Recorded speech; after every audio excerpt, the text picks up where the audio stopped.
맡기고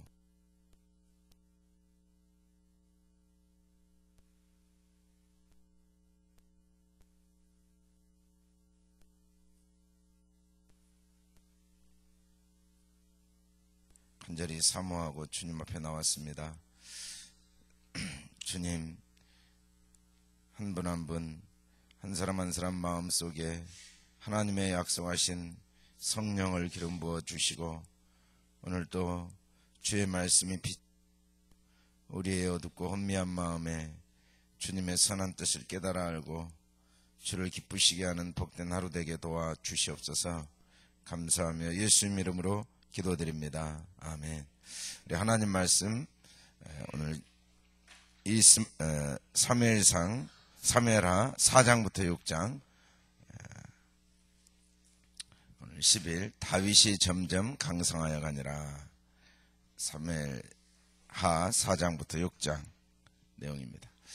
사무엘하 4장에는 사울의 아들 이스보셋이 죽게 됩니다. 또 사울의 아들 중에 큰아들이었던 요나단, 사울과 함께 죽었던 요나단의 아들, 다리를 저는 무비보셋이 나옵니다.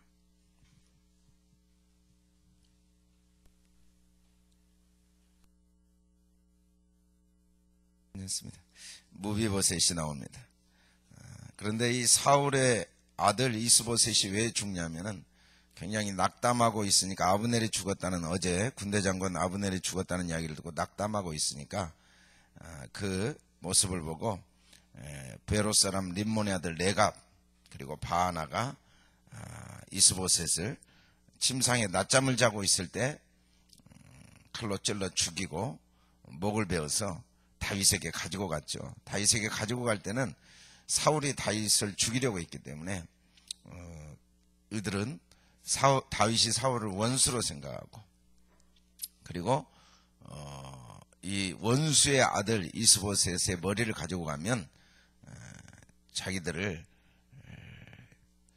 크게 상을 줄 줄 알고 그렇게 생명을 이스보셋을 죽여갖고 가니까 다윗이 뭐라고 하는지, 다윗이 11절, 우리 4장 11절부터 12절까지 크게 같이 한번 읽어보겠습니다. 4장 11, 12절 시작. 하물며 악인이 의인을 그의 집 침상 위에서 죽은 것이겠느냐. 그런즉 내가 악인의 피를 흘린 죄를 너희에게 갚아서 너희를 이 땅에서 없이 하지 아니하겠느냐 하고 청년들에게 명령하며 곧 그들을 죽이고 수족을 베어 헤브론 목가에 매달고 이스보셋의 머리를 가져다가 헤브론에서 아브넬의 무덤에 매장하였더라. 이 이스보셋이 죽으면서 사울 왕가가 이제 완전히 망하였기 때문에 다윗 입장에서는 왕이 될 기회로 생각할 수도 있었습니다. 그러나 다윗은 이스보셋이 죽은 걸 애통해하고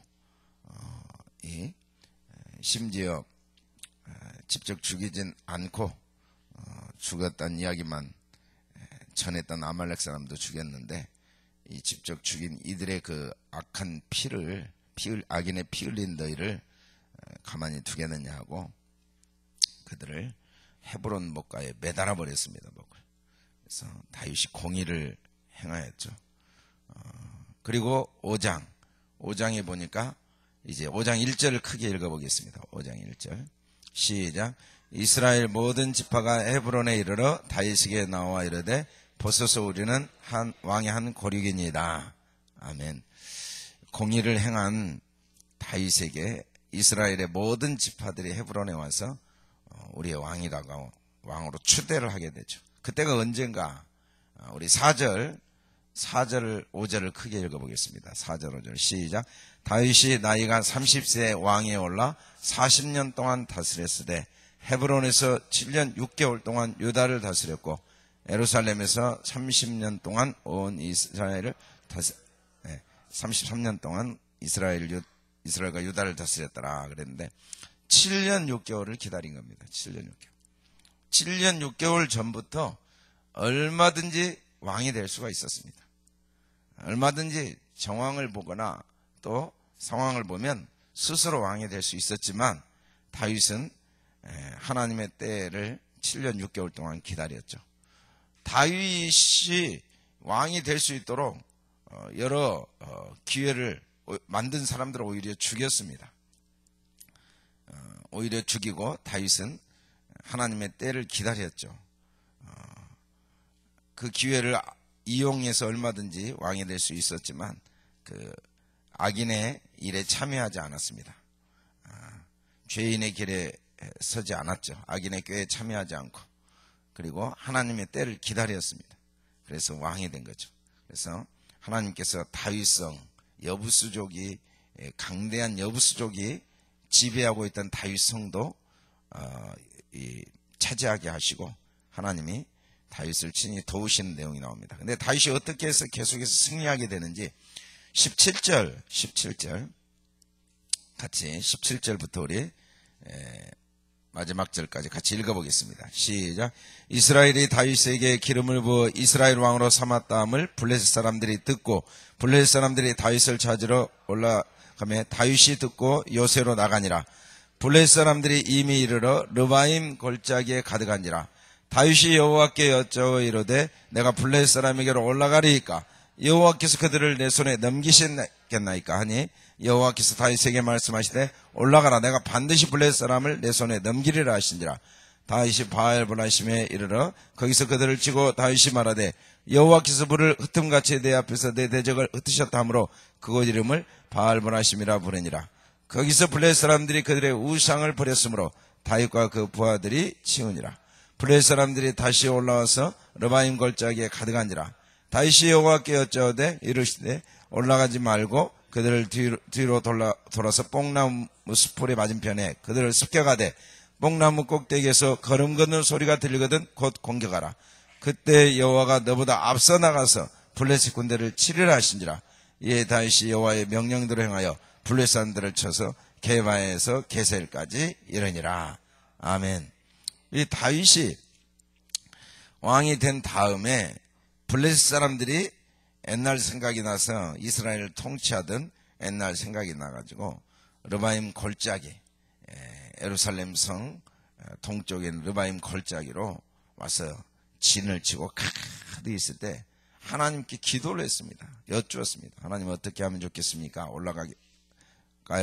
그랬더니 하나님이 내가 그들을 너의 손에 내 손에서 넘기게 했으니까 올라가라. 올라가가지고 대승을 거두게 됩니다. 하나님이 대적을 완전히 다 흩으셨죠. 근데 다시 또 르바임 골짜기로 또 올라와서 가득했어요. 지난번에 전쟁에 승리를 했기 때문에 그 경험을 살려서 갈 수 있었습니다. 그런데 이번에 또 하나님께 여쭈었죠. 그랬더니 하나님이 이번에는 올라가지 마라. 뒤로 돌아가라. 뽕나무 숲을 맞은편에 기습을 하는데 언제 하냐면 꼭대기에서 걸음 걷는 소리가 들리거든. 사실은 이 걸음 걷는 소리는 하나님께서 앞서 나가셔서 군대를 치시는 소리죠. 그래서 그대로 해가지고 블레셋을 완전히 진멸한 내용이 5장에 나옵니다. 다윗이 광야 훈련을 받고 7년 6개월을 기다리면서 배운 게 뭐냐면 철저하게 하나님만 의지하는 겁니다. 철저하게 하나님만 의지하는 거예요. 매 순간 우리가 밥을 먹으면서도 기도하는 건, 우리가 앉고 일어서가 자고 깨고 앉고 일어서고 먹고 마시는 것 하나도 사실은 하나님의 은혜가 아니면 우리 힘으로 할 수가 없다는 거죠. 철저하게 하나님께 묻고 하나님께 하나님의 인도하심을 구하는 우리 경험, 이 경험이 참 무섭습니다. 경험은 참 좋은 건데도 경험이 무섭죠. 경험으로 하다 보면은 어느 순간 하나님이 우리 마음의 중심에서 떠나기 쉬운데, 언제 그러냐면 이렇게 많은 경험을 통해서, 수없이 많은 경험을 통해서 승리를 했기 때문에 더 그러기 쉽죠. 다윗보다 광야 13년 동안 하나님을 경험 많이 한 사람이 없습니다. 근데 그 경험이 잘못된 경험은 갈수록 마음이 자기 중심이 되는 거고, 다윗처럼 이제 그 경험을 통해서 갈수록 더 하나님만 의지하는 거예요. 신앙생활은 자기를 변화시키는 게 아니고 진짜 변화는 24시간 하나님을 의지하는 거죠. 24시간. 내가 변화된 모습을 기대하는 게 아니고 내 안에 소망이 하나도 없기 때문에 믿음의 주에 온전케 하신 예수만 항상 바라보는 게 신앙 성장입니다. 사람들은 자기가 변하기를 기대하고 자기가 변하면 기뻐합니다. 반대로 자기가 변해 있지 않으면 낙심합니다. 그런데 그건 신앙이 아닙니다. 신앙은 철저하게 내 안에는 소망이 없기 때문에 모든 것이 오직 주님만 의지하고 주님만 바라보는 거죠. 그리고 주님 때문에 기뻐하고 주님 때문에 마음 아파하고 우리의 모습 때문에 기뻐하고 우리의 모습 때문에 실망하면 결국 우리는 하나님이 주신 은혜 때문에 실종하게 됩니다. 우리의 모습이 아무리 좋아도 그건 하나님의 은혜고 우리의 모습이 아무리 부족해도 그건 하나님의 은혜를 채울 기회죠. 다윗은 수없이 많이 경험을 했고 산전수전 다 겪고 또 많은 체험을 했지만 얼마나 왕이 된 다음에도 사울과 달리 철저하게 모든 걸 기도로 하나님께 묻고 하나님 음성을 똑같은 상황인데 또 기도를 합니다. 똑같은 상황이니까 얼마든지 경험을 할 수 있는데 6장에는 다윗이 이제 하나님이 전쟁의 승리를 주신 다음에 하나님의 언약궤를 메어 오고 싶은 소원을 갖고 이제 언약궤를 메어 오는 과정이 소개되고 있습니다.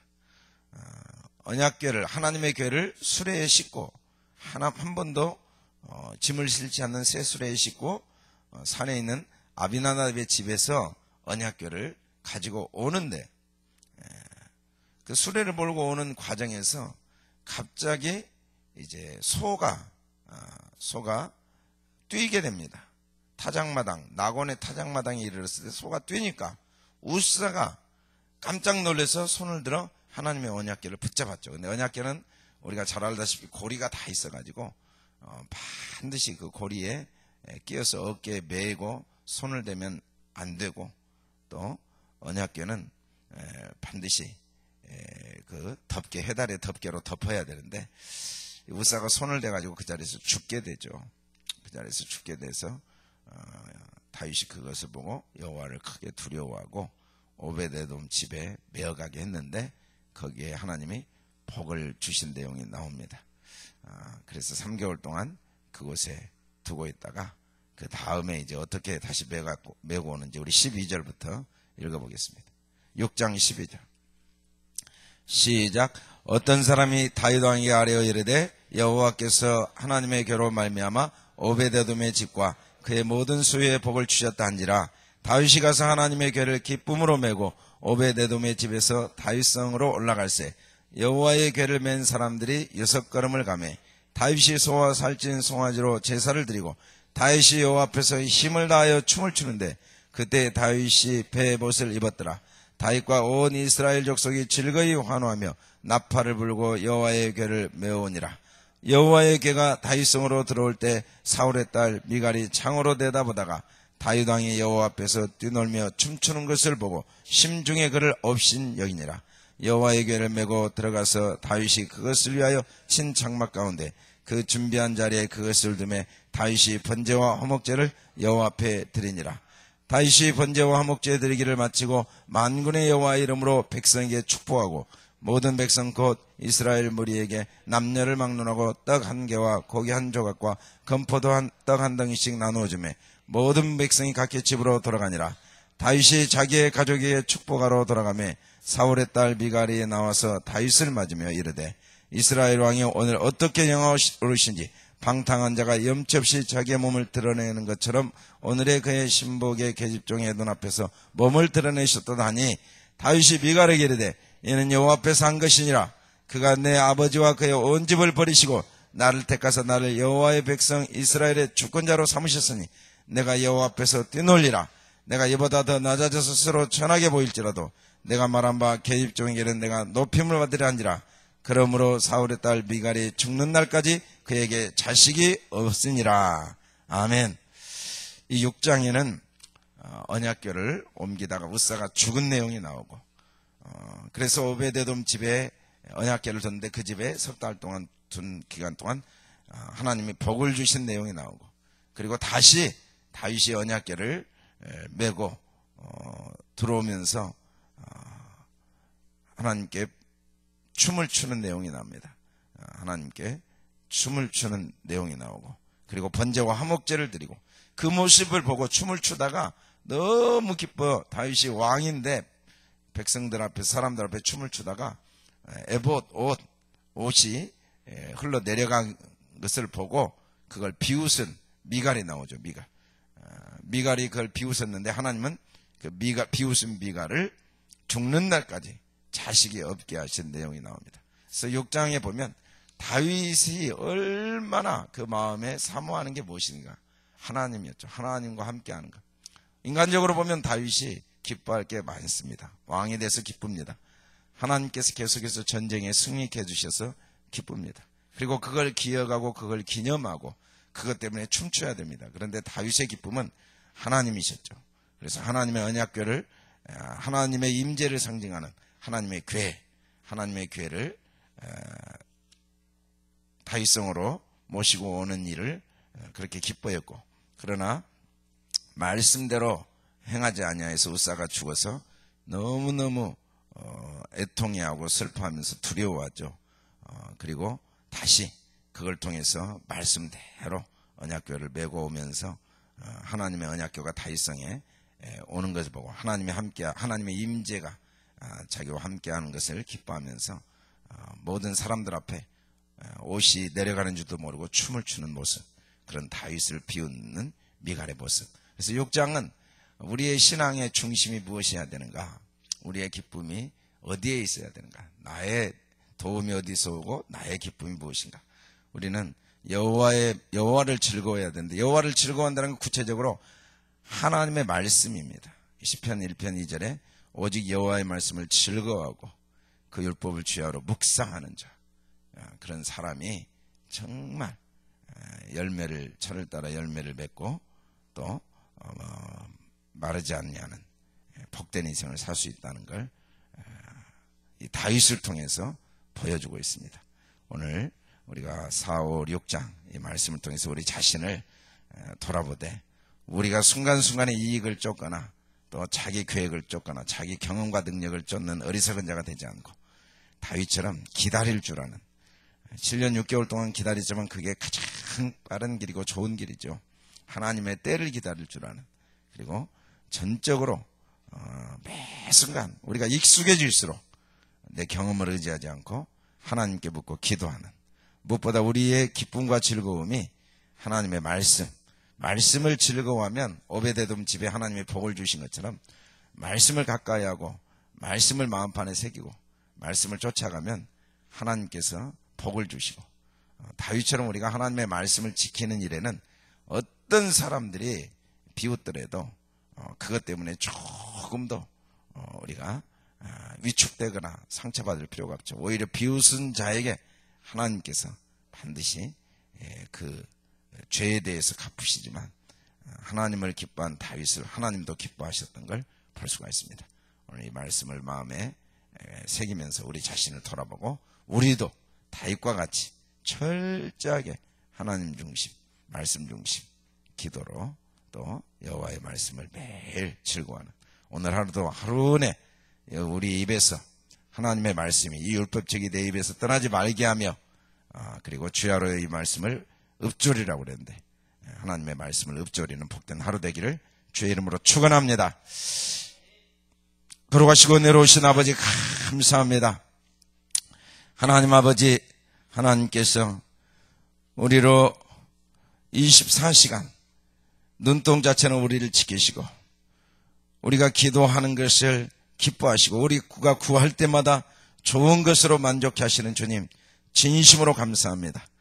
우리가 사람을 의지하고 사람을 구하면 사람은 반복하여 구할수록 부담스러워하고 또 외면하고 그리고 싫어하지만, 하나님은 우리가 구하면 구할수록 우리를 기뻐하시고 반드시 우리를 도우시고, 무엇보다 우리가 하나님의 말씀을 즐거워할 때 하나님께서 우리의 삶을 반드시 축복하시고 기쁨이 넘치게 하시고 우리의 삶에 하나님께서 약속하신 모든 복을 주시는 것을 깨닫습니다.